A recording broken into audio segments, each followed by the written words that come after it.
Hi, இன்றைக்கி என்ன பார்க்க போகிறோம்னா தற்சமயம், இப்பொழுது, அதே நேரத்தில் இதெல்லாம் வச்சு எப்படி சென்டென்ஸ் ஃப்ரேம் பண்ணலாம் அப்படின்னு பார்ப்போமா. ஃபஸ்ட்டு தற்சமயம். தற்சமயம் வச்சு எப்படி சொல்லுவோம்? தற்சமயம் அவன் வேலையில் இல்லைப்பா, தற்சமயம் நான் வீட்டில் தான் இருக்கேன், அது மாதிரி இப்போதைக்கு ரொம்ப பண கஷ்டம் எனக்கு அப்படின்னு சொல்லுவோம். இதையெல்லாம் எப்படி இங்கிலீஷில் சொல்லலாம் அப்படின்னு பார்ப்போம்.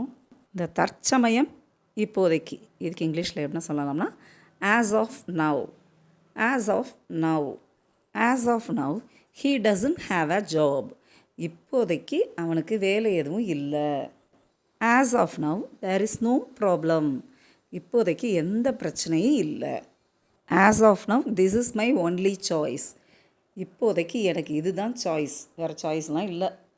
ஸோ தற்சமயம், இப்போதைக்கு, இதுக்கெல்லாம் என்ன சொல்லலாம்னா ஆஸ் ஆஃப் நவ். இதை வச்சு நம்ம சென்டென்ஸ் ஃப்ரேம் பண்ணிக்கலாம். ஓகே, இப்போதைக்கு அப்படின்னா என்னென்னு பார்த்தோம். இப்போ பாருங்கள், அதே நேரத்தில் இதுக்கு என்ன மீனிங்னா மீன் வைல். Meanwhile. இந்த எக்ஸாம்பிள் பாருங்கள். You finish your work meanwhile I'll make dinner. நீ உன் வேலையை முடி, அந்த நேரத்தில் நான் வந்து டின்னர் ரெடி பண்ணிடுறேன்.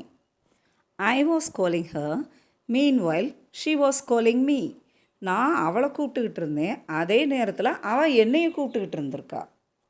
ஐ went to college meanwhile all my friends got well paid jobs. நான் காலேஜுக்கு போனேன், ஆனால் அதே நேரத்தில் என் ஃப்ரெண்ட்ஸ் எல்லாமே நல்லா சம்பளம் கிடைக்கிற வேலைக்கு போயிட்டாங்க. Now I am finishing this video. In the meantime, you get used to it. Okay, bye.